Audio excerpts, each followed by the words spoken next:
자, 등기부 취득시효. 여러분들 아까 그 보충자료 3페이지에 보충자료 3페이지에 거기 아라비아 숫자 4번에서 등기부 취득시효 나오는 거 보이십니까? 네, 뭐 양도 별로 없죠. 등기부 취득시효는.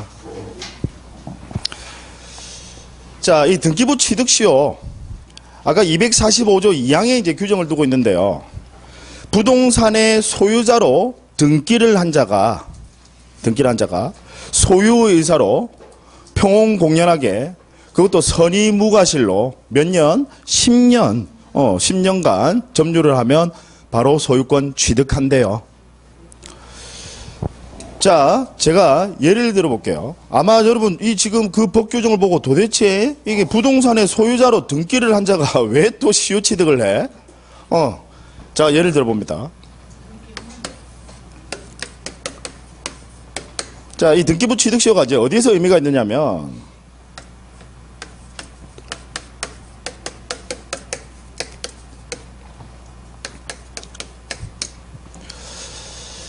자, 현재 이 부동산의 소유자는 갑입니다. 갑인데 을 앞으로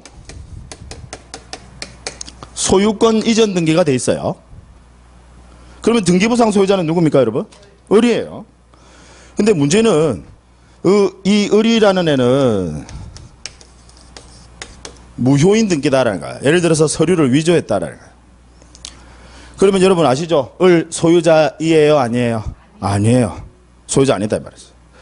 근데 얘가 일단 등기부상 소유자로 되어 있으니까 팔아버려요. 순위번호 3번 소유권 이전. 소유자 병에게 팔아버려요. 자, 을의 등기가 무효입니다. 즉 을은 소유자이에요, 아니에요? 아니에요. 그럼 소유자 아닌 사람은 을과 병은 매매라는 계약 체결, 즉 채권행위는 할 수 있다 하더라도 물권행위 할 수 있다 없다? 없다. 따라서 병의 등기도 뭐가 됩니까? 무효예요. 지금 이 을은 위조해서 등기한 사람입니다. 병. 소유권 취득합니까? 취득하지 못합니까? 못해요. 그래서 제가 예전에 이제 대학에 들어가니까요. 제 1학년 때 이제 군대 가기 전이었어요. 교수님이 물권법 시간에 들어와서요. 딱 첫 말씀이 뭐라고 하시느냐면 얼마 전에 집을 하나 샀대요. 그래서 저는 이제 그때 군대 가기 전이니까 막 여차하면 출석만 부르고 여차하면 이제 나갈 생각으로 제일 맨 뒤에 앉아 있었거든요. 근데 교수님이 들어와가지고 얼마 전에 내가 집을 하나 샀다라고 이야기를 하시더라고. 그러니까 벌써 이제 엉덩이가 안 그래도 반쯤 나와 있었는데 이제 좀 더 빠졌어요. 이제 바로 나가려고. 뭐 와서 수업은 안 하고 이렇게 집 자랑을 하시지? 하면서. 근데 뭐라고 하시냐면요. 얼마 전에 집을 샀는데 불안해서 잠이 안 온대요. 바로 나가버렸습니다. 말도 안 되는 소리 하고 있네 하면서. 물론 F학점 받았어요. 교수님이 저한테 또 F학점을 또 주시더라고. 그래서 군대를 전역하고요. 재수강을 하면서 이제 그때부터는 열심히 공부를 했습니다. 공부를 하니까 그 교수님 말씀이 무슨 말인지 알겠더라고요. 교수님이 병일 수도 있다는 거예요. 여러분 지금 부동산 지금 등기하시고 계신 분들 여러분들이 소유자다라는 100% 장담 못해요. 병일 수도 있습니다, 여러분들이. 즉, 소유권 취득해요, 못해요? 못해. 나 앞으로 등기는 돼 있지만 소유권 취득 못합니다. 그렇다고 우리가 뭐 수사기관도 아니고, 우리가 뭐 검찰이나 경찰 수사기관도 아니고, 얘가 서류 위조했는지 우리가 무슨 조사를 할 수 있는 그런 여력이나 권한이 있습니까? 없어요. 누구 앞으로 등기돼 있으면 어쩔 수 없이 속고 살 수밖에 없다라는 거지. 자, 그러면 이 병이 소유권을 취득할 수 있는 방법이 있습니다. 소유권 취득할 수 있는 방법. 얘 지금 등기 갖추고 있죠? 지금 현재 부동산 소유자로 등기 갖추고 있죠? 근데 얘는 무효인 등기입니다. 그죠? 무효인 등기니까 소유권을 일단 취득을 해요? 못해요? 못해. 근데 취득할 수 있는 방법이 있어. 그게 뭐죠? 등기부 취득시효다 이 말이야. 그래서 이때 등장하는 게 이게 등기부 지금 병이라는 사람이 주장할 수 있는 건 등기부 취득시효 얘를 주장할 수 있다라는 거야. 그럼 결국 아까 우리 민법 245조 2항에서 부동산의 소유자로 등기한 자가, 이 말은 등기는 했지만 그 등기는 무효인 등기를 전제로 이야기하는 겁니다. 무효다 이 말이지. 그래도 얘는 소유의사로, 만약에 얘가 점유를 한다면요, 병이라는 사람이 점유를 한다면 소유의사로 평온공연하게요, 선의무과실로 몇 년간만 점유를 하시면 돼. 10년간. 그래서 이제 여러분, 제가 이 뭐 농담처럼 하는 이야기지만, 여러분 부동산 취득하신 분들 현재 취득하고 지금 점유하고 계시잖아요. 10년 되기 전까지는 발 뻗고 주무시면 안 돼. 언제, 왜? 내가 이 무권리자로부터 샀을 수도 있다 이 말이지. 만약에 여러분 병이 정한테 또 팔았어요. 그럴 수도 있잖아요. 병이 정한테 또 팔았어. 마찬가지입니다. 우리 부동산은 선의취득이라는 게 없어요. 동산은 선의취득을 인정을 해요. 부동산은 선의취득이라는 게 없어. 정 앞으로 소유권 이전 등기가 돼 있다 하더라도 정은 소유권 취득합니까? 못합니까? 아니 지금 시효취득 완성되기 전에 지금 만약에 지금 보세요. 얘도 무효야. 만약에 순위번호 4번 소유권 이전 소유자 정으로 등기가 되어 있습니다. 얘도 역시 유효예요, 무효예요? 무효. 왜? 병이 소유자 아니거든. 소유자가 아니면 계약 체결은 가능하다 하더라도 물권 행위는 할 수 있다 없다? 없다. 이행은 못해. 그러니까 얘도 다 무효. 줄줄이 무효입니다. 전부 다 무효다 이 말이지. 그러니까 조상 땅 찾기 소송이 나오는 거예요. 조상 땅 찾기 소송이. 심지어 뭐 50년, 뭐 60년이 지났는데도요, 뭐 조상 땅 찾기 소송이 나오는 이유가 이겁니다. 부동산은 이 선의취득을 인정하지 않으니까요. 자, 그러면 이제 이 경우에 지금 등기부상 지금 소유자로 등기되어 있는 자가 누구예요, 여러분? 정이다, 그죠? 정. 그럼 정은 역시 뭐 주장할 수 있어요? 등기부 취득 시효는 주장할 수 있어. 그럼 마찬가지로 정도 전 점유자의 점유 승계할 수 있습니까? 없습니까? 있어. 왜? 얘는 자주 점유거든. 지금 무슨 이야기인지 아시겠죠? 얘는 위조한 사람이야. 얘는 자주 점유예요, 타주 점유예요?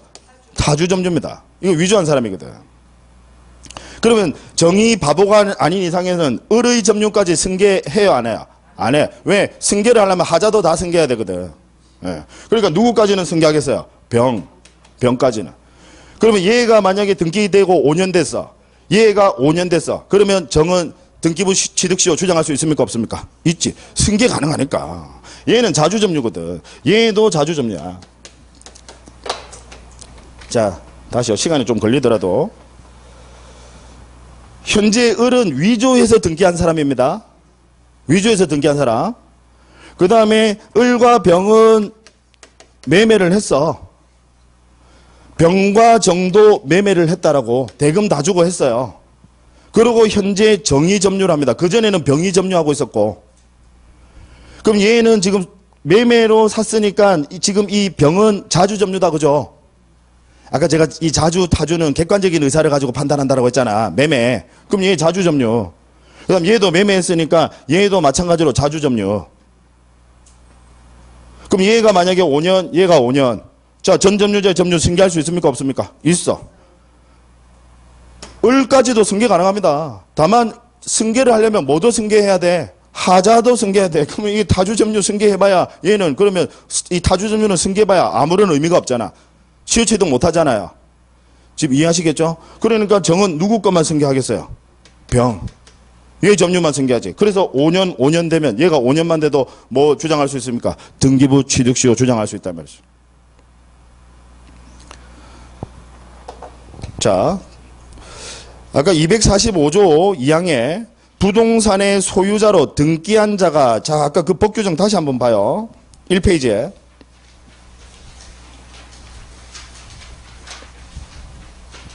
보충자료 1페이지에요. 245조 2항을 봅니다. 부동산의 소유자로 등기한 자가 라고 돼 있죠. 그러면 이 부동산의 소유자로 등기한 자, 그 부분에다가 밑에다 메모해 주세요. 무효인 등기라고. 245조 2항 1페이지입니다. 자료 1페이지에 맨 위에 부동산의 소유자로 등기한 자가 그 부분에다가 밑에다가 메모해 주세요. 무효인 등기라고. 등기는 돼 있지만 무효인 등기다 이 말이지. 내가 유효한 등기면 여러분 당연히 등기부 취득시효는 주장할 필요 있습니까 없습니까? 유효한 등기라면 없지. 그럼 얘는 전제 자체가 뭐냐면 무효인 등기를 전제로 하는 겁니다. 그리고 등기한 자가 소유의사로 평온공연하게 그것도 선의무과실로 몇 년간 10년간만 점유하면 바로 소유권 인정해 주겠다 이 말입니다. 이게 등기부 취득시효 제도의 취지입니다. 이제 왜 등기부 취득시효 제도가 나왔는지 아시겠죠? 네.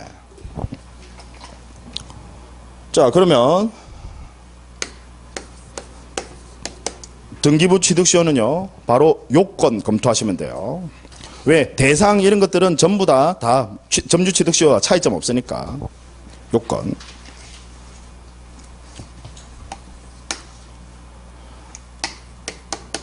자주 점유해야 합니다. 그죠? 소유의사로. 평온 공연해야 되고요. 심지어 선의 무과실까지 있어야 됩니다. 자주 점유, 평온 점유, 공연, 선의, 무과실 점유입니다. 다 점유입니다. 점유. 자주 얘만 점유라고 적어 놓으니까 또 헷갈리실라. 자주 점유, 평온 점유, 공연 점유, 선의 점유, 무과실 점유해야 됩니다.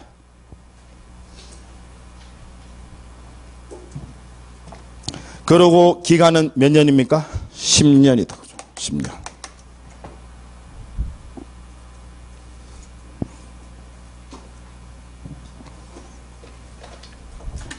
자, 그럼 여기서 우리 등기부 취득시효에서 요건 보시기 전에 요것만 하나 해두자. 아까 대상 있죠? 우리 취득시효의 대상. 아까 왜 점유취득시효도 대상 받잖아요. 그럼 점유취득시효에서는 대상은 아까 구별하셔야 돼. 점유취득시효의 대상은 자기 소유 부동산도 대상이 돼야 안 돼요? 돼요.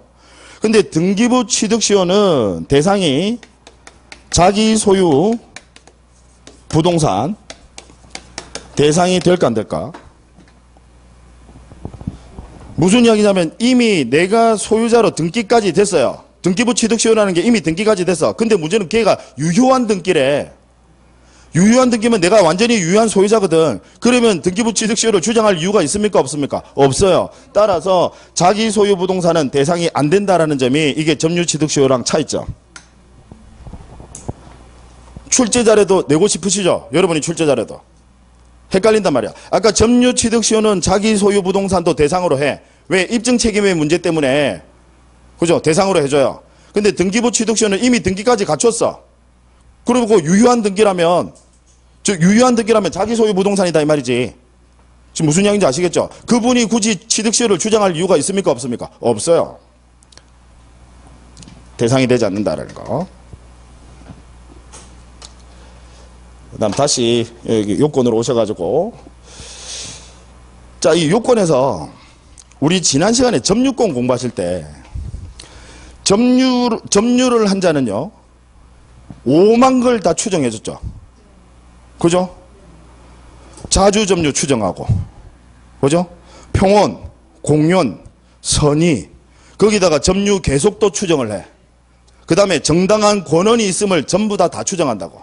근데 제가 그랬죠. 딱 한 가지만 추정하지 않는다고. 무과실은 추정하지 않는다 했습니다. 그러니까 지금 이 경우에 무과실 부분에 대해서는 얘는 추정해요 안 해요? 안 해요. 따라서 얘는 지가 입증 책임을 지셔야 됩니다. 나머지는 가만히 있으면 돼. 무슨 이야기인지 아시겠죠? 이 부분. 무과실은 추정하지 않는다. 따라서 추정하지 않으니까 이 부분은 그 취득시효를 주장하는 자가 입증 책임을 진다라는 거. 취득시효를 주장하는 자가.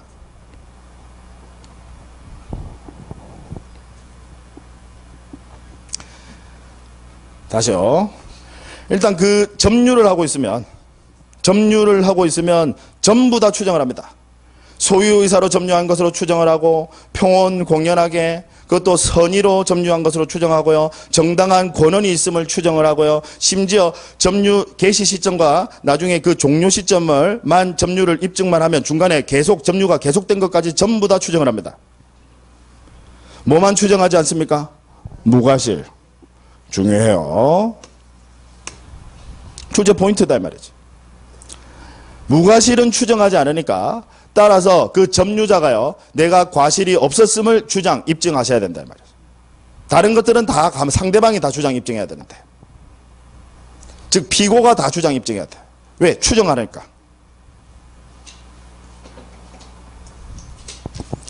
여러분 기억나세요? 입증 책임할 때 원칙적으로 입증 책임은 원고, 피고 중에서 누가 져요? 입증 책임은? 원고가 소를 제기하시는 분이고 피고가 소 제기 받으시는 분입니다. 자, 입증 책임은 원칙적으로 누가 진다고? 원고가, 주장하는 자가 입증 책임을 져. 그럼 지금 소송을 생각해 보세요. 시효 취득을 주장하는 자, 점유자가 지금 원고가 될 거 아니에요. 진정한 소유자가 피고가 될 것이고, 그러면 전부 다 점유는 추정을 하니까 피고가 오히려 다 주장 입증을 해야 돼. 얘가 타주 점유입니다. 판사님, 얘 타주 점유입니다. 그 다음 이 점유하고 있는 사람 지금 평온공인권 점유가 아니었습니다. 선의가 아니었습니다. 전부 다 피고가 주장 입증해. 왜? 추정 능력을 인정하니까. 근데 오로지 무과실은 추정력 인정해야 안 해요? 안 해. 따라서 무과실을 얘는 점유자인 원고가 주장하셔야 된다.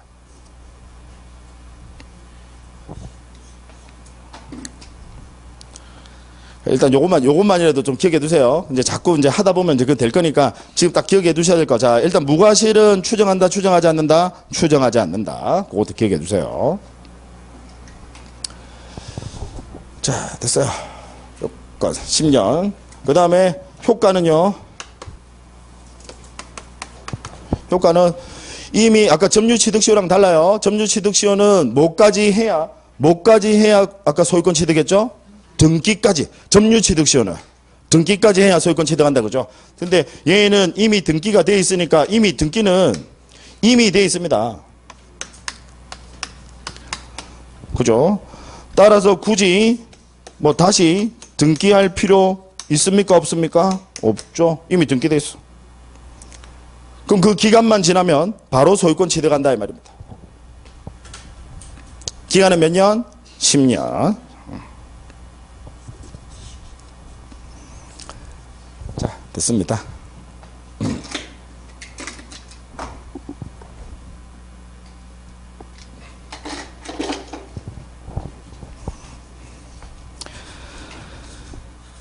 자, 우리 민법에서 뭐 가장 어려운 산 몇 가지가 있거든요.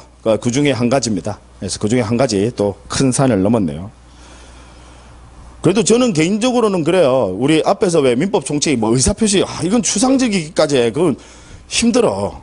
차라리 뭐 법리는 좀 많아도 그래도 구체적이니까 이런 것들이 저 개인적으로는 훨씬 더 수월한 것 같습니다. 여러분들 받아들이시는 뭐 여러분들은 제가 어떠실지는 모르겠지만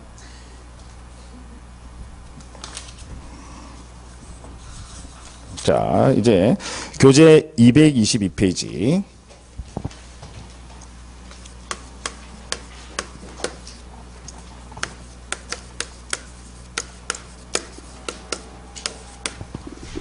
공동소유.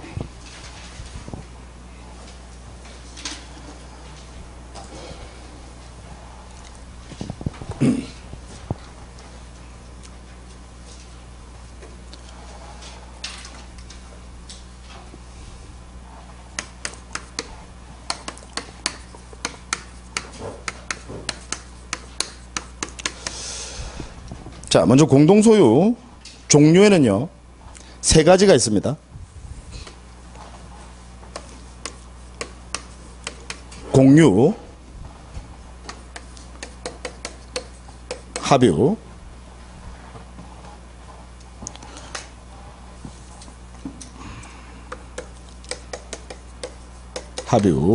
마지막이 총유입니다. 종류 몇 가지 있다라고요? 세 가지.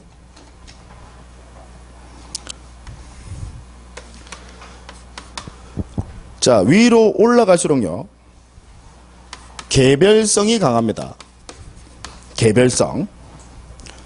그 밑으로 내려갈수록요, 단체성이 강합니다. 그래서 이 개별성과 단체성이 공동소유를 구분하는 기준입니다. 그래서 총 형태는 세 가지가 있어요. 그럼 이 공유가요, 가장 일반적인 공동소유 형태입니다. 공유. 그 다음 합유는 뭐냐면 같이 공동사업을 경영하기로 해요.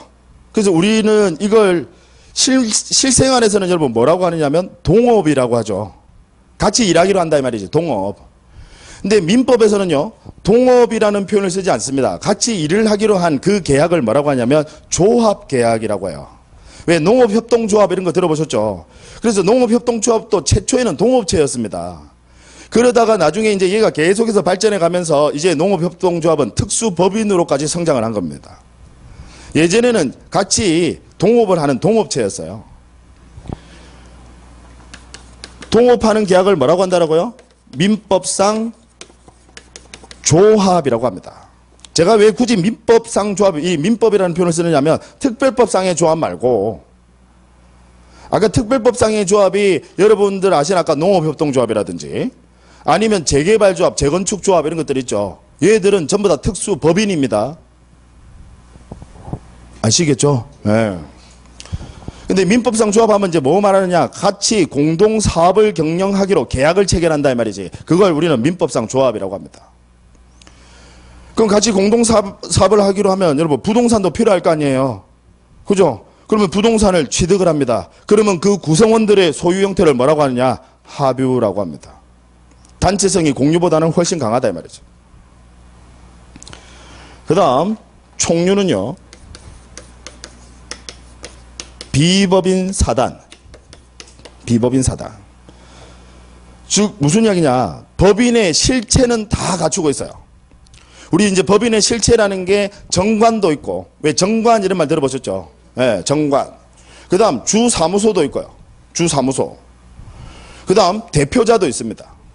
이게 우리 법인의 실체거든요. 근데 법인의 실체까지 다 갖추고 있어. 다만 뭐만 안 했느냐? 법인 등기만 안 했어요. 여러분 왜 부동산 등기 말고 법인 등기라는 게 있습니다. 법인 등기. 예. 법인 등기만 하지 않았어. 그걸 뭐라고 해요? 비법인 사단이라고 합니다. 또는 법인 아닌 사단 같은 말이에요. 아시겠죠? 그럼 그 비법인 사단의 구성원들의 소유 형태를 뭐라고 하는 겁니까? 총유라고 합니다. 그럼 여러분 비법인 사단은 대표적 예를 좀 기억해 두세요. 예. 가장 대표적인 게 종중. 그 다음 교회입니다. 교회. 우리 예배 드리고 하는 교회. 자, 다시. 공유는 가장 일반적인 공동소유 형태, 얘를 공유라고 하고요. 공유. 그 다음 합유는 민법상 조합, 즉 같이 동업하기로 했단 말이죠. 그 조합 계약을 맺은 자들이 부동산을 취득을 합니다. 그러면 이분들, 이 구성원들의 소유 형태, 조합이 소유하는 거 아니에요. 왜냐하면 법인이 아니기 때문에 소유는 못해요. 법인은 직접 소유가 가능합니다. 얘들은 아직 법인은 아니니까 구성원들이 소유합니다. 그 구성원들의 소유 형태를 뭐라고 한다고? 그 조합원, 구성원들의 소유 형태를 뭐라고 합니까? 합유. 그 다음 훨씬 더 단체성이 강합니다. 즉 정관도 있고요, 대표자도 있고, 주사무소도 있고 다 있습니다. 다만 법인 등기만 안 했어. 얘들은 법인 등기만 하면 당장이라도 법인이 될 수 있죠. 법인 등기만 하지 않았어. 그걸 비법인 사단이라고 하고, 그럼 비법인 사단이 여러분 부동산 소유할 수도 있습니다. 즉 종중이 교회가 부동산 소유할 수 있습니다. 그러면 이분들도 역시 법인은 아니니까 직접 소유는 못해요. 즉 종중이 직접 소유한다 또는 교회가 직접 소유는 못해. 구성원들이 소유하는 겁니다. 그 구성원들의 소유 형태를 뭐라고? 총유라고 합니다.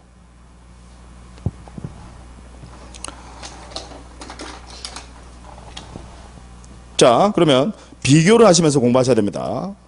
여러분들 교재에는 그냥 공유 나오고 그 다음 합유 나오고 총유 나오는데 이거 비교 안 하면 또 헷갈려.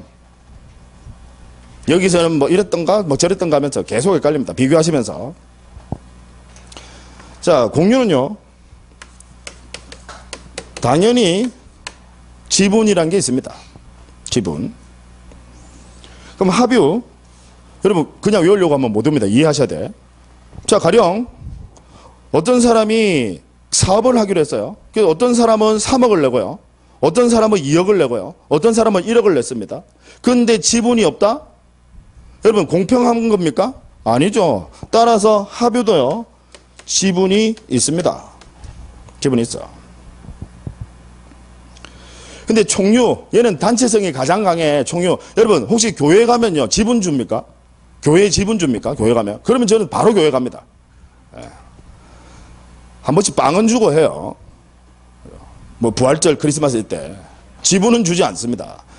총류는 가장 단체성이 강해. 그래서 얘는 아예 지분이라는 게 있느냐? 없어요. X. 합유는 지분이 있다니까요. 합유는 지분이 있어야지. 아니 내가 지분이 없다면 3억 투자하고 2억 투자하고 1억 투자했는데 지분이 없다. 그건 말도 안 되는 소리지. 지분이 있습니다. 그 다음 공유는요. 지분 등기 합니다. 개별성이 가장 강해서요. 공유는 그래서 공유자 갑 지분 몇 분의 몇 해서 지분 등기까지 합니다. 이에 반해서 합유는요. 지분은 있지만 얘는 공유에 비해서는 단체성이 강해요. 그래서 얘는 지분 등기는 하지 않습니다. 그래서 합유자 누구로만 등기를 해요. 지분 등기하지 않습니다. 총류는 당연히 지분이라는 게 없으니까 지분 등기라는 것도 있을 수가 없죠. 그 다음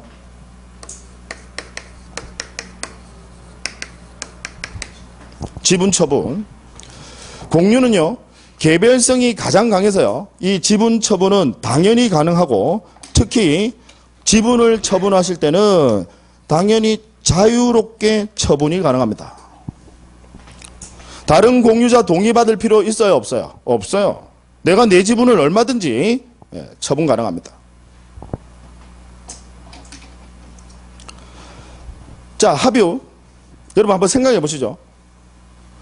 지분 처분. 자, 합유는 지분 처분.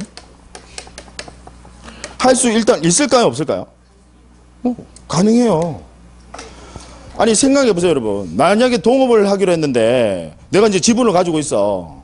근데 지분 처분을 할 수 없다라면 한 번 동업하기로 하면 영원히 가셔야 된다는 거죠. 말도 안 되는 소리지. 여러분 기억나세요? 부부간에도 이혼하지 않기로 하는 약정은 유효예요, 무효예요? 무효.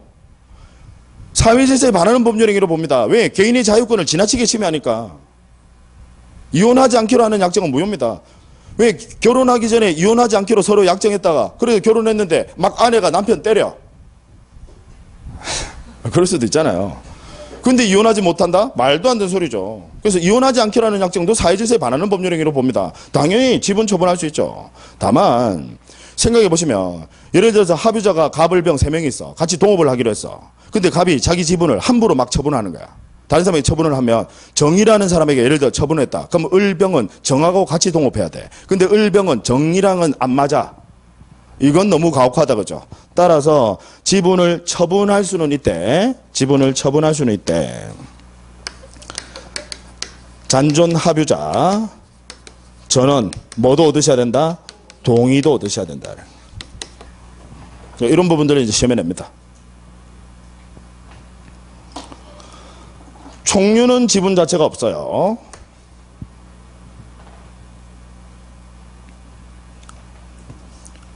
그 다음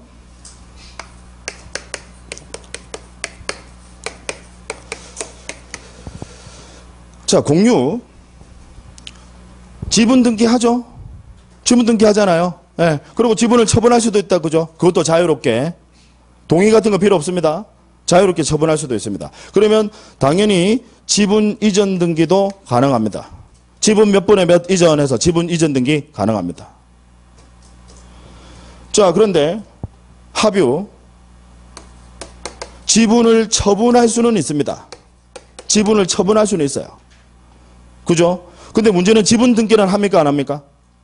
안 해요. 그냥 합유자 누구로만 등기한다니까. 지분 등기를 하지 않아. 따라서 지분 이전 등기는 할 수 있습니까? 없습니까? 없어요. 지분 등기 자체를 안 하니까. 자기들 계약 관계로 지분을 다른 사람에게 뭐 넘기고 하는 거는 할 수 있지만 얘는 계약 관계로 넘기고 하는데 다만 지분 이전 등기는 돼야 안 돼요? 안 돼. 그러면 지분 이전 등기는 안 돼. 그러면 등기는 어떻게 해야 되느냐? 지분 이전 등기, 지분 몇 번에 몇 이전해서 지분 이전 등기 방식으로는 안 돼. 그럼 이때는 등기는 어떻게 해야 되느냐? 합유, 명의인, 변경 등기 방식으로 합니다. 지분 이전 등기는 안 돼. 그러니까 무슨 이야기냐면 예를 들어서 합유자가 가불병 3명이 있었어. 합유자가 가불병. 뭐 적는 것도 중요하지만 좀 들으셔야 돼. 적는 건 좀 사진 찍었다가 좀 집에 가서 좀 적고 하시면 되시잖아요. 왜냐면 사람은 절대로 두 가지 일을 한꺼번에 잘할 수는 없습니다. 누구라도요. 그래서 뭐 하나에 좀 더 집중을 하셔야 돼. 일단은 지금 듣는 게 중요하지. 무턱대고 외우려고 하면 못 외우니까 이런 것들을 어떻게 외워요? 못 외웁니다. 합유자가 예를 들어 3명이 있습니다. 합유자 그러면 등기부는 어떻게 하느냐? 합유자 갑, 합유자 을, 합유자 병 이렇게 등기합니다. 지분 등기는 안 해요. 그러면 합유자 갑이 을병에 동의 얻어서 예를 들어 정에게 자기네 지분을 넘긴다. 넘길 수는 있거든요. 처분할 수는 있습니다. 다만 지분 이전 등기 방식으로 안 된단 말이야. 그럼 이제 등기는 어떻게 하냐면 밑에다가 합유 명의인 변경해서 이제 합유자 정, 합유자 을, 합유자 병 이렇게 등기한다 이 말이야. 지금 무슨 이야기인지 아시겠죠? 예. 공유는 그냥 바로 지분 이전 등기 방식으로 하는데 왜? 지분 등기를 하니까. 그래서 공유는 공유자 지분 몇 번에 몇 이전 이렇게 등기합니다. 근데 합유는 그냥 합유 명의인 변경 등기 방식으로 하는 것이지 지분 이전 등기 방식으로는 못한다. 총류는 살펴볼 이유가 없죠. 지분 자체가 없으니까.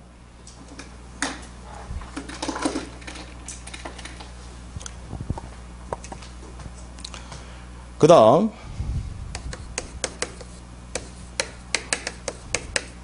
사용수익입니다.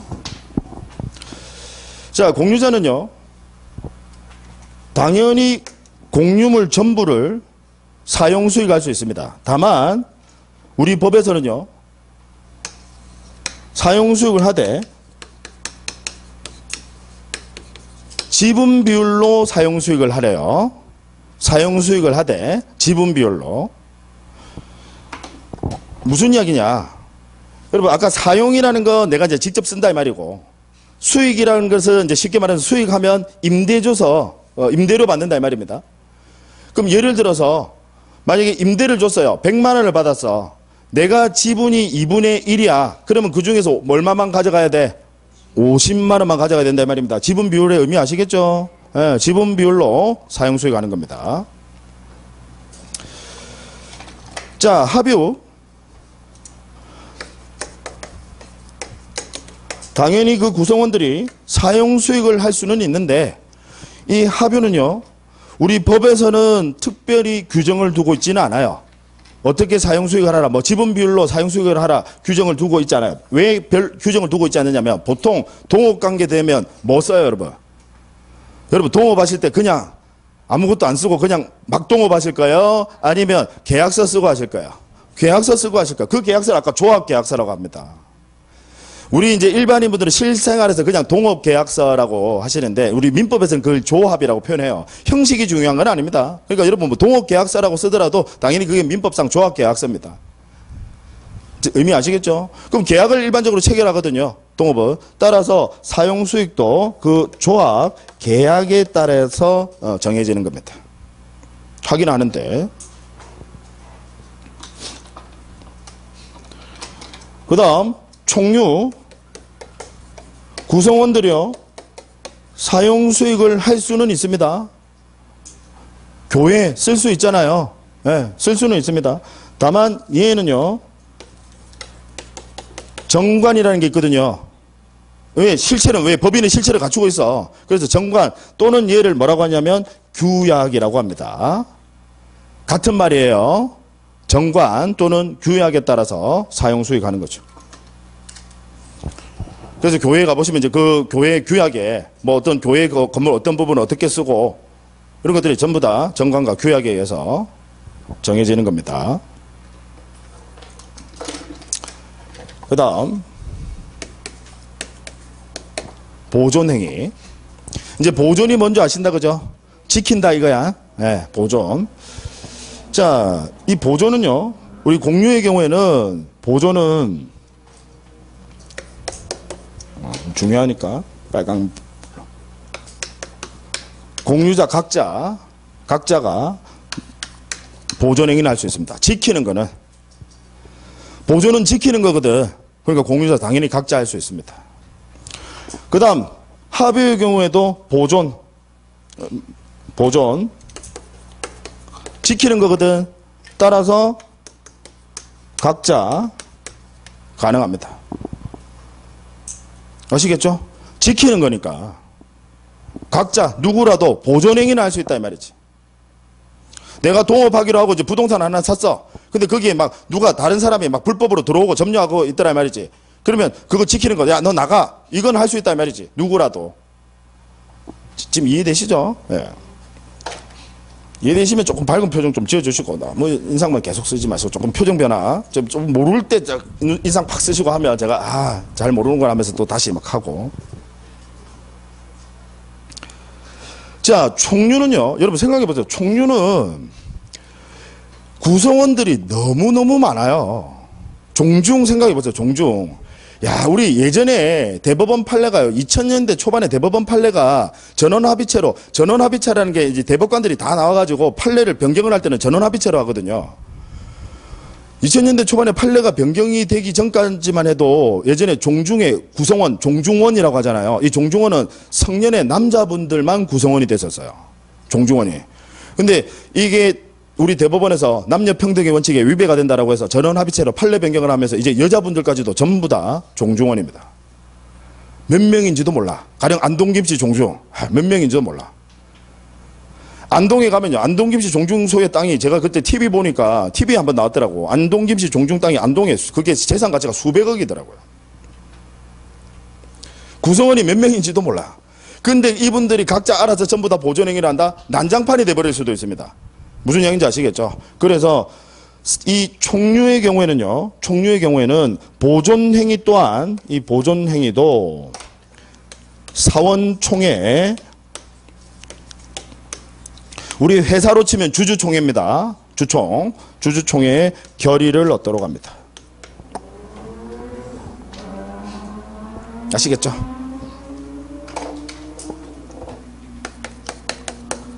관리. 이제 뭐 계속 적기 그러니까 그냥 바로 밑에다가 다 그냥 이렇게 적을게요. 네. 관리행위. 우리 공유는요. 지분 과반수로서 관리행위 하도록 합니다. 그게 공평한 거다. 그죠? 과반의 의미는 아시죠? 반이 넘어야 된다 이 말입니다. 그래서 여러분 보통 공유관계 있으신 분들이 2분의 1씩 지분을 가지는 경우가 많은데 싸움 나면 끝이에요. 그거는 싸움 나버리면 2분의 1씩 하면 왜? 관리행위도 못해. 과반이 되는 사람이 없으니까. 그래서 되도록이면 2분의 1씩은 하지 마세요. 누가 하나라도 조금 더 가지시는 게 그래야 관리행위를 할 수가 있거든. 이 관리행위라는 게 쉽게 말하면 뭐냐면 임대 준다 이 말입니다. 무슨 얘기인지 아시겠죠? 예. 그래서 임대 주려면 뭐가 돼야 된다고? 지분의 과반이 돼야 된다. 공유는. 근데 이에 반해서 합유는요. 합유는 이 관리행위 또한 법에 특별히 규정이 없고요. 얘는 그 동업계약, 아까 동업계약을 뭐라고 한다고? 조합계약. 조합계약의 내용에 따라서 이루어집니다. 그 다음 총류는요. 보존행위 또한 사원총회 결의였습니다. 그죠? 그러면 여러분 당연히 관리행위는 어떻게 돼야 될까요? 마찬가지로 사원총회 결의를 얻으셔야 돼. 그러니까 사실 종중재산은요. 종중재산은 뭔가 보존관리 처분이 쉽지가 않습니다. 전부 다 사원총회 결의 얻으셔야 돼.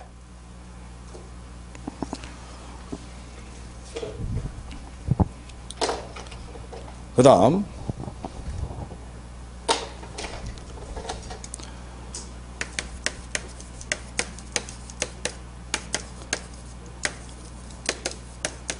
제가 굳이 공동소유물 처분이라고 하는 이유가 아까 또 얘랑 헷갈려 하시더라고요. 그냥 처분이라고 적으니까 헷갈려 하시더라고. 아까 앞에 얘는 지분 처분 이야기하는 거고 얘는 아예 물건 자체를 처분하는 거 이야기하는 겁니다. 아시겠죠? 그 물건 자체를 처분. 그 물건 자체를 처분하시려면 공유의 경우에도 당연히 어떻게 하셔야 될까? 과반만 되면 처분할 수 있을까요? 아니면 전원이 동의하셔야 될까? 전원 동의하셔야지. 상식이죠. 전원 동의하셔야지. 그냥 상식이란 말은 취소. 몰랐던 분이 있을 수도 있으니까. 그 다음 합유의 경우에도 합유물 처분하시려면요. 당연히 어떻게 하셔야 될까? 전원 동의. 전원 동의. 물론 이제 합유의 경우에는 이제 합유 관계가 이제 종료됐을 때 그때 이제 처분하겠죠. 어쨌든 전원 동의 얻으셔야 됩니다. 당연히 처분행위니까요. 그 다음 생각해 보세요. 총유물입니다. 그리고 예를 들어 교회재산 또는 종중재산 전원 동의일까 아니면 사원총회 결의일까? 둘 중에 하나일 거거든요. 전원 동의일까 사원총회 결의일까? 한번 생각해 보세요. 사원총회 결의지. 왜? 전원 동의. 지금 종중원이 몇 명인지도 몰라. 그 사람들 다 동의해서 처분해야 된다. 그거 처분하지 말라 소리랑 똑같지. 그 다음 교회 구성원들 몇 명인지도 몰라. 왜? 제 같은 사람들 부활절날 교회 가고 하거든요. 저 교인 등록도 예전에 한 적이 있습니다. 교인 등록을 왜 했느냐면 그 축구 시합이 있다고 해가지고 예전에 제가 이제 서울 살 때인데 그 구로구에 뭐 축구 시합이 있다라고 하더라고. 그 저는 인근에 그 관악구에 쪽에 있었거든요. 저 금천구 쪽에 있었거든요. 바로 구로구 바로 밑에입니다. 그래가지고. 근데 거기 이제 축구 시합이 있다는데 이제 너가 나오면 우리가 우승할 수 있으니까 예.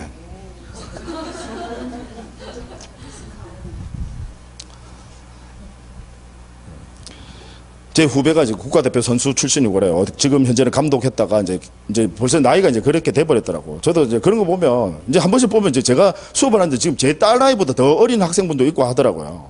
와, 제가. 그러니까 제 같은 사람들 그게 교인 등록해서 안 했다가 해. 구성원이 몇 명인지도 몰라. 따라서 당연히 전원 동의일까요? 사원총회 결의일까요? 사원총회 결의다.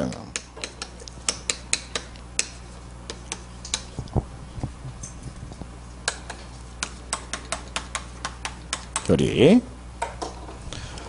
그다음 뭐 많다 그죠? 아직 좀 남았습니다. 그러니까 외우는 거 아니에요. 그냥 이 부분은 어차피 여러분들 객관식 시험입니다. 그냥 보시고 이해하시고 자꾸 문제 풀면서 자주 출제되는 문제다. 이런 식으로 출제가 되는구나 하면서 이제 문제를 통해서 그냥 여러분들이 외워 나가시는 거지. 이건 뭐 일일이 전부 다 외우고 불가능합니다. 그냥 이해만 하시면 돼요. 제가 외우라는 이야기 안 합니다. 그냥 이해해. 땅 꺼지겠습니다. 자꾸 좋은 기운을 전파해 주셔야 돼요. 그래서 웃음 바이러스를 막 흘리고 하셔야지. 안 좋은 기운을 하시면 다른 분들도 아 저분도 힘들어하는구나 나도 힘들어도 되겠구나 하면서 같이 하향평준화돼 버립니다. 여기 몰라도 막 전부 다 아는 눈치 하고 하면 아는 눈치예요. 그러면 여기 앉아 계신 분도 아 저 사람도 안 해? 아, 나도 알아야지 하면서 막 이렇게 열심히 해서 억지로 따라오려고 해. 그러면 상향평준화됩니다. 전원이 합격할 수도 있어요. 제가 실제로 예전에 어떤 분위기 좋은 학원에 그때 상당히 많은 이제 수험생분들이 계셨는데 그것도 저녁반인데요. 저녁반에 그때 한 수십 명이 계셨어요. 한 분 떨어지고 전부 다 전원 합격했습니다. 딱 한 분만 안타깝게도 한 분만 안타깝게 떨어지고 전원 합격했어요. 분위기 타면요, 이 상승곡선 타면 무섭습니다. 쭉쭉 올라갑니다. 자, 그래서 각각 그 공유물, 즉 공동소유 물건에 지금 얘들은 전부 다 공동소유 물건의 보존, 관리, 처분까지 보셨고요. 그 다음 사망을 했어요. 사망. 자, 지분권자가 가령 사망을 했습니다. 그러면 공유의 경우에는요, 우리 공유는 누구에게 귀속이 되느냐면 상속인에게 귀속됩니다. 공유는 돌아가시면 상속인에게 귀속이 되고, 다만 상속인이 없다라면 아무도 상속인이 안 계세요. 그러면 잔존 공유자에게 귀속이 됩니다. 근데 원칙적으로 당연히 누구에게 귀속이 된다고요? 상속인.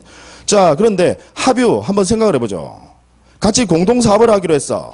근데 그 사업을 하기로 하신 분이 사망을 한 거야. 한 분이 사망을 했어. 그러면 그게 상속인에게 기속이 된다면 이제 그 어린 애랑 동업을 해야 돼. 말도 안 된다 그죠. 그래서 합유는 원칙적으로 누구에게 기속이 되느냐? 잔존 합유자에게 기속이 됩니다. 당연하겠다 그죠. 좀 이해되시죠? 왜 상속인에게 기속이 된다라고 했다면 얘랑 어린애 지금 2살, 3살이랑 같이 지금 동업을 해야 돼. 말도 안 되는 소리입니다.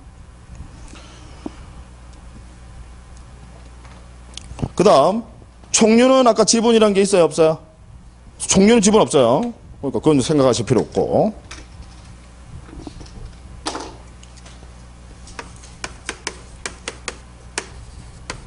자, 지분 포기 안 하겠다 이 말이지. 포기를 하게 되면요, 내가 지분을 안 하겠다라는 거예요. 그럼 공유관계의 경우에 여러분 누구 소유가 될까요? 한번 생각해 보자고. 권리를 안 하겠대, 포기를 했습니다. 그럼 누구 소유? 제가 일단 다른 거 하나 물어볼게요. 이거부터 먼저 물어볼게요. 제가 지금 단독 소유자입니다. 단독 소유자예요. 근데 제가 소유권을 포기할 수도 있거든요. 권리는 당연히 포기 가능합니다. 아, 내가 안 하겠다는데 그걸 누가 말려요? 권리는 포기 가능합니다. 제가 만약 소유권을 단독 소유인데 소유권 포기를 했어. 누구 소유죠? 국가 소유죠. 왜? 무주물이니까. 아까 무주의 부동산은 누구 소유로 한다? 국가 소유입니다. 그죠? 그런데 현재 공유 관계에 있습니다. 근데 내가 지분을 안 하겠다? 그럼 국가가 그 지분을 가져가느냐? 그건 아니다. 그죠? 그래서 지분을 포기하는 경우에는 누구에게 기속이 된다? 잔존 공유자에게. 잔존 공유자에게 당연히 그 지분 비율로 기속이 되는 겁니다. 그죠?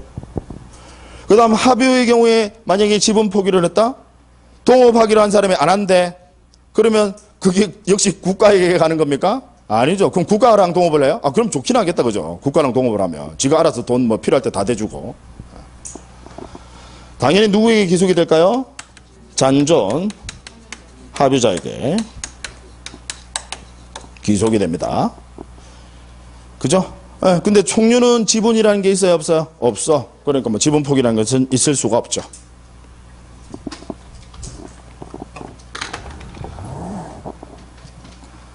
이제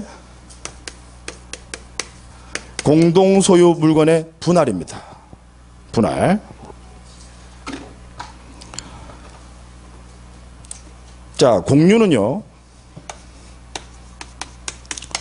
원칙은 분할, 당연히 자유롭게 분할 가능합니다.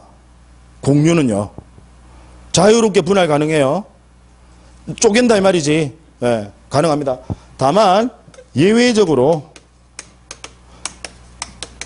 우리는 일정 기간은 분할하지 말자라는 분할금지 특약이 있을 때 이걸 공유물 분할금지 특약이라고 해요. 그래서 여러분 등기법에서 그걸 배우셨었는데 우리 공유물 분할금지 특약은 특약으로서 부기등기한다 해서 환공권 할 때 나왔어. 환매 특약, 공유물 분할금지 특약, 권리소멸 특약. 비행기 항공권 생각하시라고. 환공권 할 때. 예. 자, 그래서 이 공유물 분할금지 특약을 했어요. 현재 우리 법에서는 이 공유물 분할금지 특약은 5년을 넘지 못한다라고 규정을 둡니다. 몇 년간? 5년. 5년 동안은 분할하지 말자라는 특약 가능합니다. 물론 연장도 가능해요. 연장했을 때도 역시 한도는 5년입니다. 그래서 공유물 분할금지 특약을 했던 경우를 제외한다면 당연히 자유롭게 분할할 수 있습니까? 없습니까? 있어요. 자, 그럼 분할을 하실 때는요, 역시 원칙은 현물 분할이 원칙입니다. 있는 거 그대로 가지고 쪼개져요. 쪼개져요. 그래서 토지 같은 경우는 주로 현물 분할을 많이 해요. 현물 분할을 하는데 문제는 건물은 공동 소유할 때, 공유관계 있을 때 건물은 이거 쪼개서 분할하기가 힘들거든. 그래서 건물의 경우에는 주로 어떻게 하냐면 뭐 건물도 반드시 그렇게 해야 된다는 게 아니라 원칙은 현물 분할인데 현물 분할이 어려울 때는 그때는 어떻게 하냐, 경매에 붙여서요. 그 물건을 경매에 붙여서 가액 분할로 합니다. 돈으로 나눠 가진다 이 말이지. 아시겠죠? 예. 그 다음에 이거 안 하고 그 다음에 자, 분할은요, 협의 분할이 원칙입니다. 당사자들 사이의 협의. 근데 만약에 협의가 서로 안 돼요. 그럼 어떻게 하셔야 될까? 협의가 안 돼. 우리 분할하려고 하는데 협의가 안 돼. 서로 다 유리한 거 하겠대. 그럼 어떻게 하셔야 돼요? 소송. 그래서 협의 분할이 안 될 때는 그때는 재판상 분할을 하는 겁니다. 소송 간다 이 말이지. 그래서 이걸 우리는 공유물 분할 청구 소송이라고 하고, 공유물 분할 청구 소송은 이제 판결문이 이렇게 나와. X 부동산 중 기업 부분은 갑의 소유로 하고 니은 부분은 을의 소유로 하고 디귿 부분은 병의 소유로 한다. 자, 뭐뭐로 한다. 판결의 종류가 뭐죠? 형성 판결. 그래서 이 형성 판결은 등기하지 않더라도 물권 변동의 효력이 발생하는 판결이었다. 기억나세요? 네. 자, 합유의 경우에는요. 합유는 이렇게 정리하셔야 돼. 원칙은 합유는요. 분할이라는 게 돼야 안 돼요? 안 돼. 왜? 지금 동업관계에 있어. 동업관계에 있어. 얘들이 공동의 사업 목적을 가지고 지금 같이 소유하고 있는데 원칙적으로는 분할이 안 돼요. 다만 예외적으로 합유 관계가 종료가 됐을 때는 이제 동업 끝냈다 이 말이지. 그때는 당연히 분할할 수 있을까요? 없을까요? 있어요. 그래서 이때 분할할 때는 우리 공유의 분할 규정을 그대로 준용하도록 합니다. 아시겠죠? 자, 합유는 원칙적으로 분할할 수 있다 없다? 없다. 합유는 안 돼.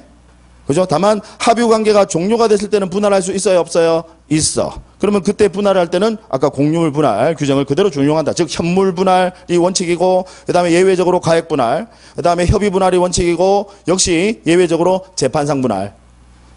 합유도 마찬가지로 종료됐을 때는, 그러니까 종료돼서 분할할 때는 이때는 아까 공유 규정, 우리 공유 규정의 그 규정을 그대로 준용한다라는 거. 그 다음 총류는요, 이 분할 자체 허용하지 않습니다. 끝.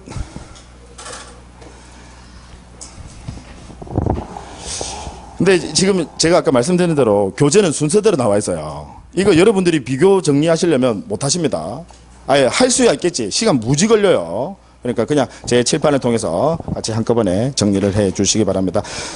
칠판에 충분히 정리가 잘 돼 있어서 제가 교재는 따로 뭐 읽지는 않겠습니다. 읽을만 하는 필요가 없으니까 그냥 그대로 하겠습니다. 자, 잠깐 쉬었다가요. 이어서 하도록 할게요.